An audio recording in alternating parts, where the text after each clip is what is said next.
So, a little bit of history last night for Manchester City, as for the very first time in their history, they won a cup game at Old Trafford against Manchester United. Watching in the crowd were some of the grand poobahs of Manchester United, which must have made it all the more difficult that they were sitting just rows from the current hierarchy of the club. I'm delighted to say we've got Andy Mitten with us this morning to talk about what the fallout might be for Manchester United, for Ole Gunnar Solskjaer, and perhaps, finally, for Ed Woodward as well. Andy, good morning to you. How are you doing this morning? Well, it's not a good morning, but it is a morning. And I woke up thinking, did that really happen? And yes, it did happen. I thought it was dreadful. I thought Manchester United in the first half were appallingly bad. Manchester City were so far above Manchester United's level that it was as surprising as United winning at City last month. United improved in the second half, but City's record at Old Trafford is exceptionally good in the last 10 months. But as a United fan, it feels awful. It feels absolutely awful. And it's been a terrible start to 2020. The picture of David Gill sitting in the crowd, the picture of Wayne Rooney sitting in the crowd alongside Ryan Giggs, this was not exactly what Manchester United needed to be reminded of last night. It was like, oh, this is what we used to be, and look at what we are now. What happened over the last 3 or 4 months that took away that level of hope that there was, that Solskjaer was beginning to build something? I'd say December was actually quite good. They played 9 times, they won 6 games, and they only lost 1 game, although it didn't feel good after the defeat walking away from Vicarage Road in Watford. That was another wretched performance. And when they're bad, they're really, really, really bad. And dropping points at home to Aston Villa, a Villa team who had the worst away record in the league. Watford had won 1 of the 17 games before they beat Manchester United, and I know they've picked up since, but still, you know, you can't just be pulling out these excuses. It's not good enough. It's not close to being good enough, and you're always going to get reminders of past greats. You had after the team that dominated and won the European title, the European Cup in 1968. You still had greats going to games in the 70s and 80s. That's what happens at the biggest clubs, the most successful clubs. It's a positive and a negative that they sat there. We saw Sir Alex Ferguson sat in the crowd, and you'd love to know what he was thinking as well. And I know he's supportive of what Ole Gunnar Solskjaer is trying to do. I think the fans have been very patient, very supportive, but there's got to be minimum levels as well. It's not unconditional, and nor is it the fault of one single person. The owners are not popular. Ed Woodward must take some responsibility because he's overseen poor recruitment. And if he talked, as he did to me when I interviewed him in October, about a new recruitment system, fans really need to start seeing the results of that pretty soon, because their support has been far more than can be expected. But when you get beat like that, and it wasn't just a defeat against City, it was an annihilation in that first half. And there's always mitigating circumstances. There are injuries, but the squad is light, and it went into the season light, and you've got very talented young players, but they're being asked to perform, not surrounded by world-class players like when the class of 92 came through, but surrounded by players who were underperforming themselves. And Manchester United have got the highest wage bill in the league. The owners can get stick, and not without reason as well, for what they take out of the club. But United have spent a lot of money on players who've really underperformed. So you've got to spread the blame across the board. There has to be an improvement. This season cannot finish like last season finished, where it just peters out into nothingness. I don't think they get away with that. I think the fans would turn with that. I think they've got to try and win a trophy. I think the League Cup would have been a success for this year, because they're not going to come close to winning the title, and that's been clear right throughout. There's the Europa League, there's the FA Cup, but when the team's so inconsistent, you wonder how they can win a cup. Just on that recruitment point you make, Andy, Solskjaer was speaking about that in the aftermath of the game, and he says, I've got the backing to do something, but if it isn't the right thing, we are not going to do that, obviously, he said. But it does suggest, that quote, that perhaps there hasn't been a plan put in place about what they are going to do in January, that perhaps there wasn't an awareness at the end of last summer that they needed to sign again in the next window and the window after that. Surely these windows should be planned ahead. I think they do plan ahead. They think it's difficult to get players in January. Their point of view is that the best clubs don't want to sell the best players, which Manchester United should be competing for. In January, players don't want to step down from playing in the Champions League to play for a team in the Europa League. That's another price of a team that's failed to get into the Champions League. And I'm sure that they'll bring players in the summer. But needs must right now. The team needs strengthening. You can see that, especially with the injuries. And nobody counted on Paul Pogba not being able to play this season. He's the most talented player at the club, so that's another problem. And then you saw the defence last night, and Phil Jones, he was really, really poor. And I don't wish it on anyone. I don't like to see professional footballers and decent people struggling like that. And you can lace it with the ironies that formerly castigated players like Chris Smalling have gone to Italy and become the best player in the league there, and that just shows how battered their confidence can become at Old Trafford, where the pressure is really high. But I think they've got to strengthen.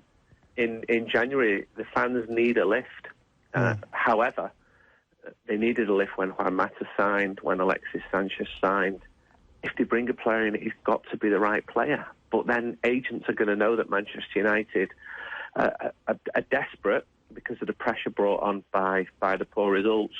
And you can throw onto the top of all this that City are the league champions and Liverpool are the European champions. It is an unholy mess for Manchester United.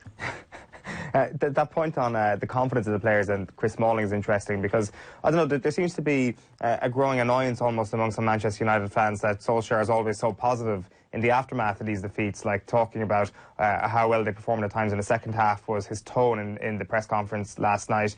But at the same time then, it's your argument that perhaps you can't afford to be too negative as Manchester United boss because there's already all this pressure on the players.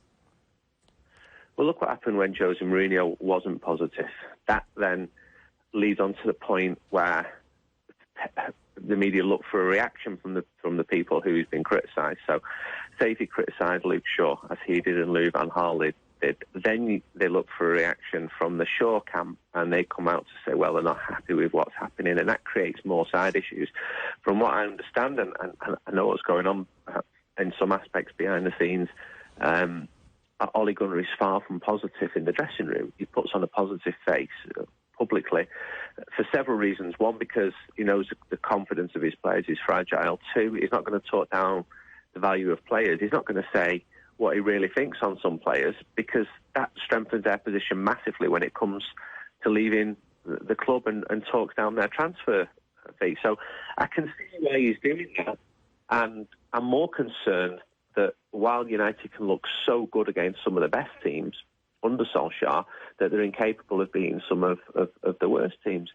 The fans have been patient. I actually quite like the idea of what he's trying to do. I get that it's going to take time. I get that there's going to be bumps along the way, and there are big bumps. But when you go in 3-0 down against City, having been in the job for over a year, you're going to get criticised for that, and with good reason. It's just not good enough.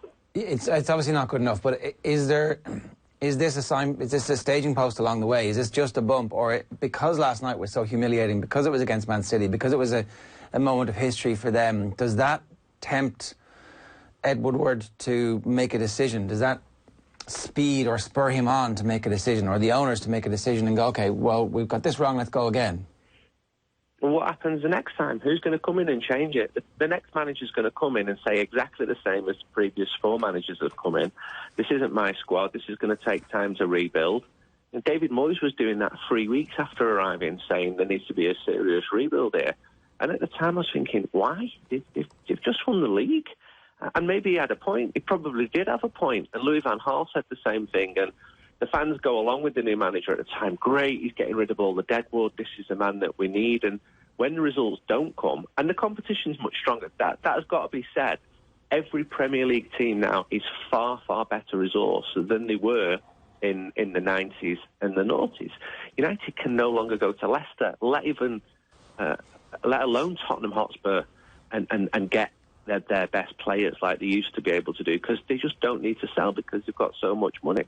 But it's still Manchester United. They're still a giant of world football. They're one of the 3 biggest teams in the world.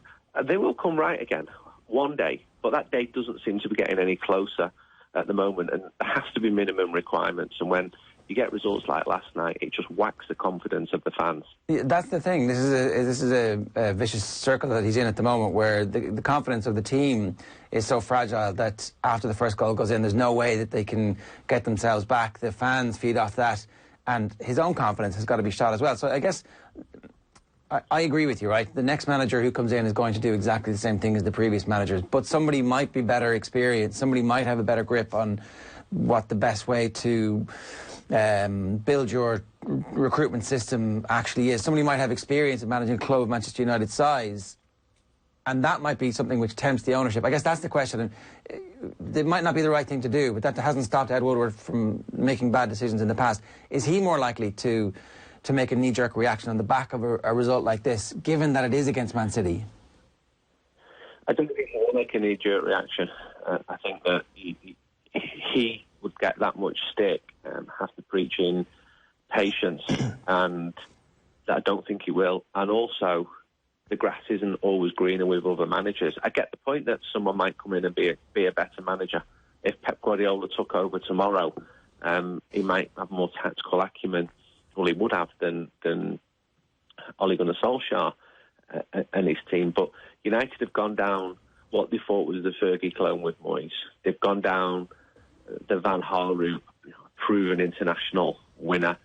They've gone down the route of the guaranteed winner, Jose Mourinho, and none of them have really worked. There were highlights at times with all of them, but they've all lost the job after two and a half years. And Ole Gunnar Solskjaer might lose his job after two and a half years. He might lose his job after 1.5 years, but it seems a big setback if they're bringing someone else in to start the whole process again. I don't think there'll be a knee-jerk reaction, but there's got to be minimum requirements before the end of this season. He's not been in the job now for 2 weeks. He's been in the job for over a year, and the end of last season was atrocious. There just cannot be a repeat of that. There needs to be some hope. The fans have got to see some sign of improvement, even though they know it's going to take time. Yeah, and there's obviously a second leg to come, so it could get much worse as well. Any sense of there being any activity over this window, even a squad player, somebody to bolster the squad or change the tone a bit? You say it could get worse, it could get better. This is the madly frustrating thing about Manchester United. Just when you think they're about to go under, they pull out a really good result. I can remember speaking to you on the morning of the Tottenham game a month ago, and they played superbly well and won that, and then they beat Manchester City. I don't think they're going to go through out of this tie. But I went to Paris in March and didn't think they were going through either. I've seen this happening, and most of them are not good under this Manchester United team. As for other players, there's speculation, but nothing beyond that. But I do think the squad needs strengthening. Someone should be brought in January, not only to strengthen the squad, but also to lift the spirits among the supporters, because plenty of them are starting to lose faith. Yeah, Andy, good stuff. Thanks a million for joining us under difficult circumstances for you this morning as a Man United fan. Cheers, man. Thank you.